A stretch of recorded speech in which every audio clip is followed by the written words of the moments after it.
Students, today that regarding the elasticity, this is the 11th video which I am going to do it. You know rigidity modulus. What is rigidity modulus? You have gone rigidity modulus is equal to q by 2 1 minus plus sigma. This I have already derived it. Okay, this I derived it. This is 1. That is called rigidity modulus. Actually, I think remember rigidity modulus is equal to shearing stress by shearing strain. Shearing stress is what? Force per unit area, that is P only. Shearing strain is theta, but theta is nothing but what? Shearing strain. I proved extension stress, then contractile strain and all that. We have done this already. Theta is, we found 1 plus sigma, where sigma is equal to Poisson ratio. We are done. And next, bulk modulus. This also we are done. K is equal to q by 3 1 plus 2 rho. Again, you have remembered this one. What? This we have done this already. In the previous video, you can see this both we have done, two derivations. This is what is this actually? Volume stress by volume strain. Volume stress, force per unit area. That is, then volume strain is 3p. That is what? Strain is change in volume by original volume. Original volume is 1, change in volume is 3p, 1 minus 2 sigma. This also are done, pp get cancelled. Just go through the previous videos, 9, 11 and all that. We have done this. Now, you have to find the relation. What the relation? You are going to prove that Q is equal to 9nk divided by 3k plus n. This you have to prove. Don't confuse with this Q and this 9. This is Q means Young's modulus. That is some textbook they use Y, they use it. Okay, this is 9. Don't get confused. Now you have derived these two. Okay, now eliminate sigma. Then you will get it. How to get this one? To find Young's modulus. We use this. This is one relation, this is another relation, this is the third relation you are going to do it. How to do this? Let us see. First, I'll take this. You send this side. What do you get? Just you send this side. You eliminate, that means n I am bringing here 1 plus sigma is equal to q divided by 2n. Therefore, what? Sigma is equal to q divided by 2n minus 1. This is, I got it from this. Okay. And what about this here? You bring this top. Right? 1 minus 2 sigma is equal to q by 3k. Correct? 3k. Then you bring this side, you send that side. So 1 minus q 3k is equal to 2 sigma. In other words, divide throughout by 2. What do you get? Half minus q divided by 6k. That is divided throughout by 2 sigma. Then I am going to equate both. If I equate, what I will get? Q by 2n minus 1 equal to what? 1 by 2 minus q by 6k. It is a simple mathematics. Isolate q. How to isolate q? Q bring this side. You send 1 that side. Therefore, what do you get?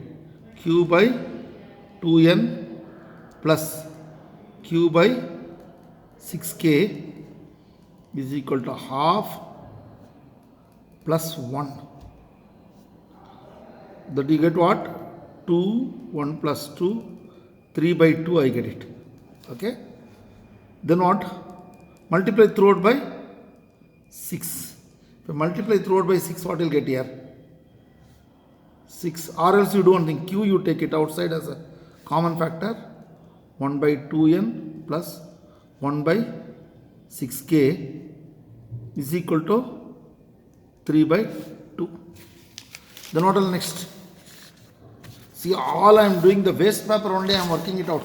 All waste paper here. Whatever the waste paper is available in the department. Waste becomes value added. Now this waste paper, when you write that value of this paper adds you. Therefore, somebody, if they call you, you are a waste, you have to add your value by doing some useful things in that. Right? Therefore, Q, if you take this one Q, multiply throughout by what? 6. Multiply throughout by 6. Therefore, 6 by 2n plus 6 by 6k is equal to 6 into 3 by 2. If I multiply throughout by 2, what will happen? Q, this mentally you have to do it, right? If I multiply throughout by 6, what will get?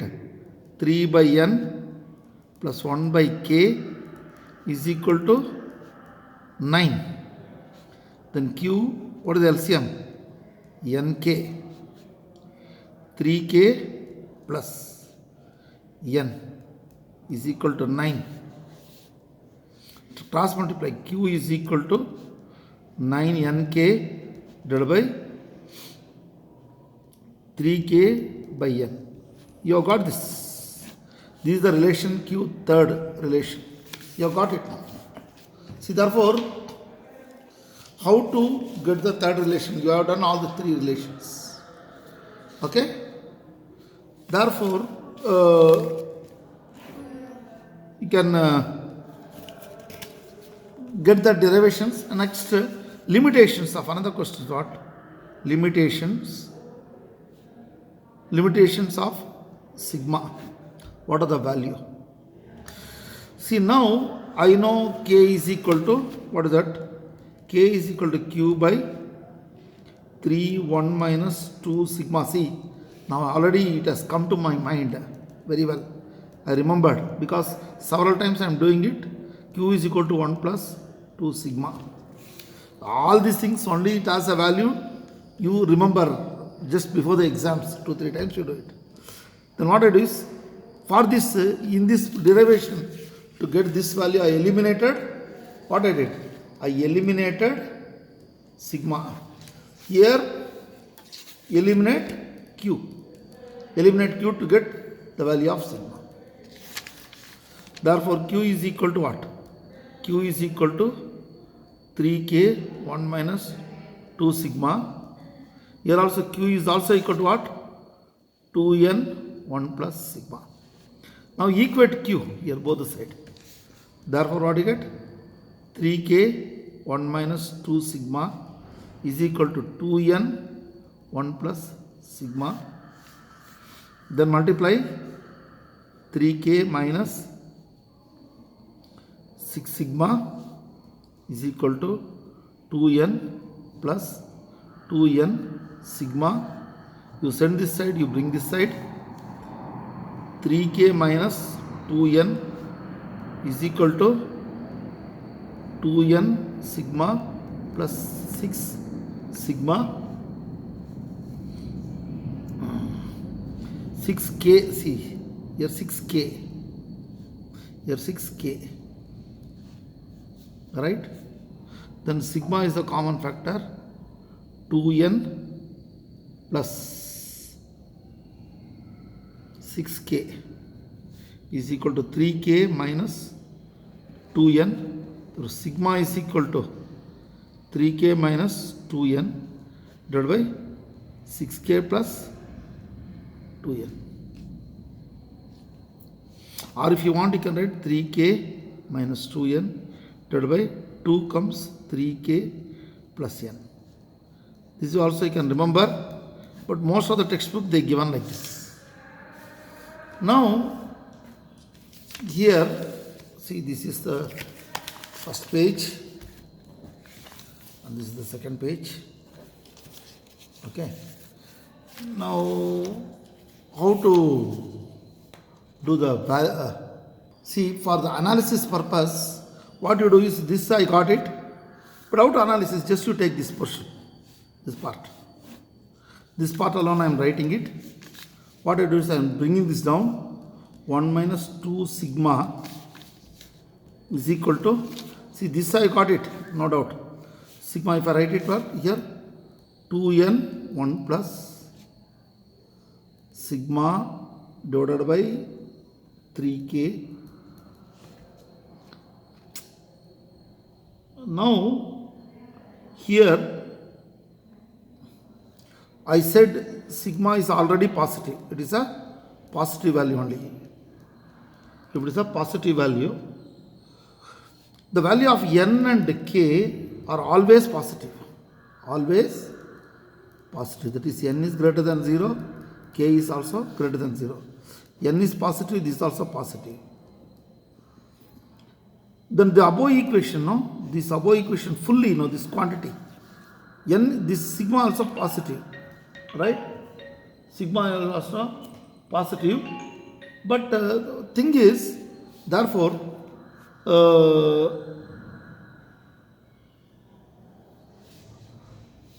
see, these are all positive. Therefore, 1 minus 2 sigma should be a positive value.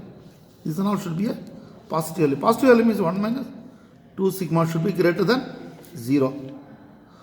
In other words, if you reverse this process, 2 sigma minus 1 should be less than 0. If you reverse this, see, if 7 minus 4 is 3, is what? Greater than 0. 4 minus 7 is what? Minus 3. Less than 0, is it not? Same way, if I reverse this, what happens is less than 0. That means 2 sigma is less than 1 if I bring this side.